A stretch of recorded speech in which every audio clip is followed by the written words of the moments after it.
Now, let's go back to the problem. We want to calculate market value of debt. Since there is no yield to maturity, we're not going to calculate that using coupon, maturity, and so on. But we already know how it's quoted. That's percent of the face value, okay? So $1,000 face value would be trading at $1,177, okay?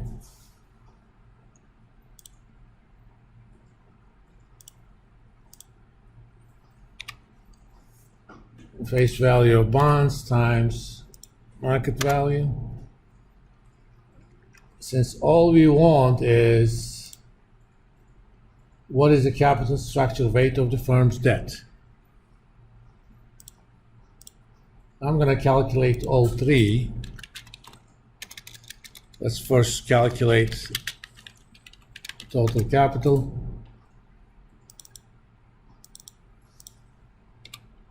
That's sum of market value of common stocks plus preferred stock plus debt.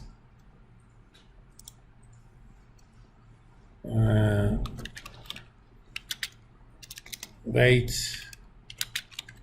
common. Take the market value of the common divided by total capital.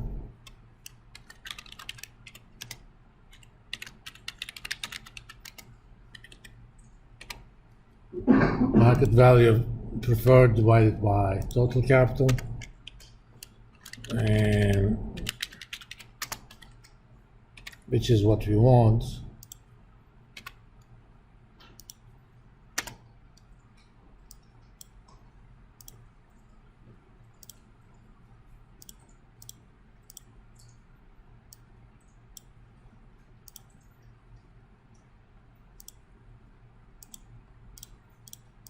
Since that's precisely what I want, I'm going to make that red.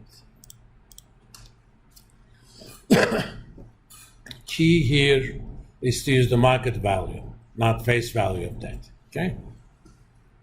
And tax rate is irrelevant because we're not calculating anything regarding the after-tax cost of debt. We just want what sort of rate debt would have in this capital structure. So it's just 2583.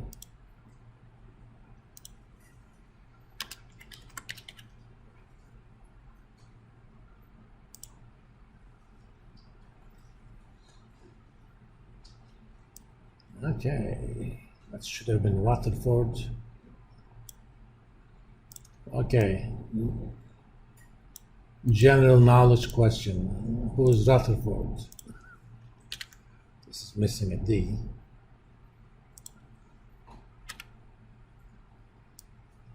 Ernest Rutherford is the first person, I think it was in 1908, to come up with our current model of nucleus of an atom, where electrons are orbiting around nucleus. We know their cost of equity, we know their pre-tax cost of debt, we know the tax rate, what is the firm's weighted average cost of capital if the debt equity ratio is 0.5. Well, that's easy.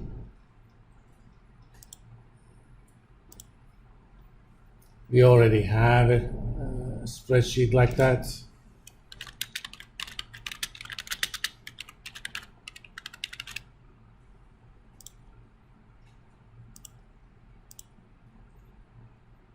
Let me move this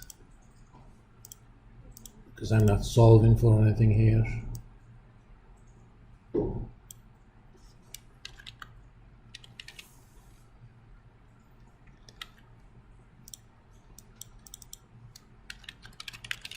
Calculate back given debt equity.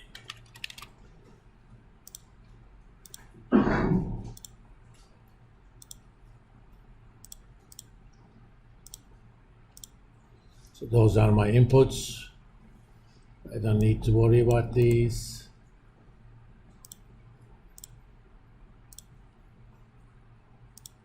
You know, I'm a stickler for these color codes. The output of interest is always red. The intermediate outputs are blue. Inputs are green. Now, debt equity ratio, 0.5. Cost of equity, 13.6. Pre-tax cost of debt, 8.5. And tax rate, 37.9. Done.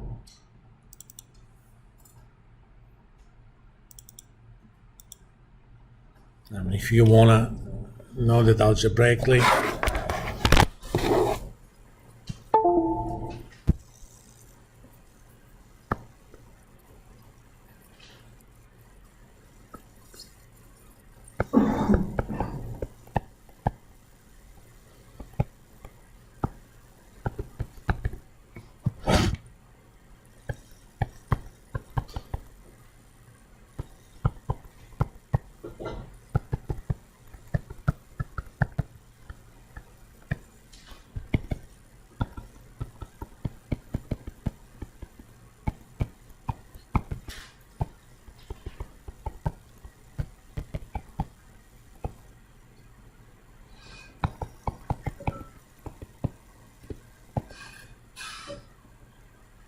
instead of writing all of that, we can actually do our little template and calculate it that way. So 1083 is our answer.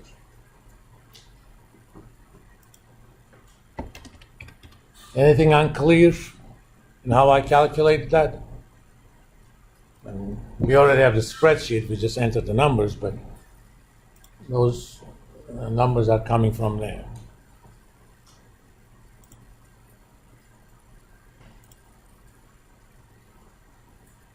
Halley's Approximata. Halley is it's going to tell me who Halley is. Yeah, you guys have taken science classes, right? Who's taken physics or astronomy as your science elective? Halley is an astronomer. He's the one who detected the famous periodic comet, Halley's Comet, that comes through every 76 years or something.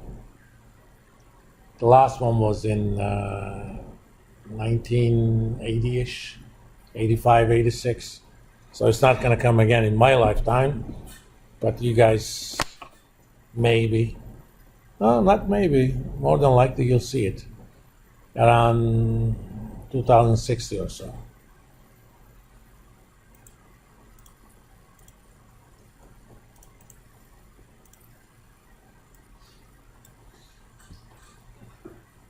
The reason I use the Approximata, he's also famous for a root finding algorithm that uses second derivatives. It's very fast as long as you're close to the root. It's actually rather useful finding the inverse of probable distributions. We know the cost of equity, we know the after-tax cost of debt. What's the firm's weighted average cost of capital? If debt equity ratio is 0.48, tax rate is 36.7%. Is tax rate relevant in this question?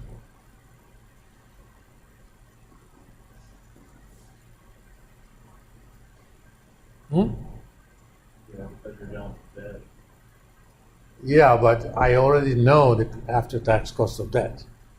I'm given that. So it doesn't matter what the tax rate is.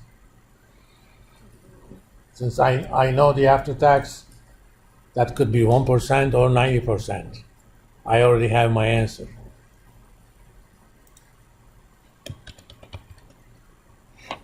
So in this case, it's going to equal Debt equity ratio is 1/1.48.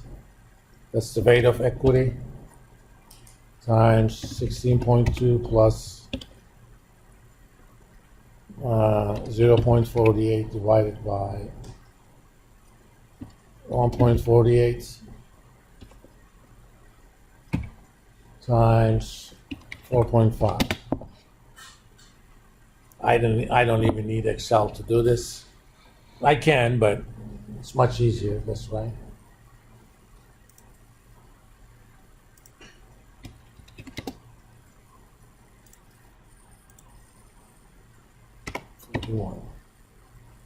Rounding, not that it matters.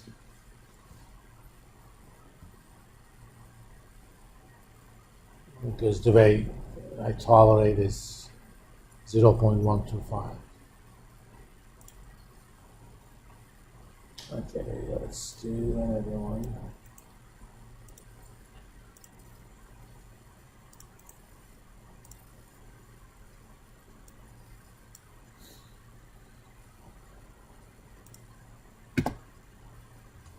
They have two bond issues outstanding. The first issue has a coupon rate of 11%, matures in 2 years. There's a total face value of $5 million, quoted at 111% of face. The second is face value of 25, quoted at 98%. What is the firm's weighted average after-tax cost of debt? In this case, I have two sources to calculate cost of debt, but they have different face values.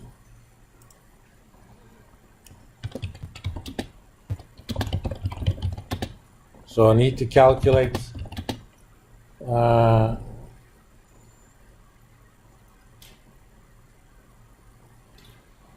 cost of debt for both issues, which means I need to calculate yield to maturity for each. For this purpose, I need my bond template.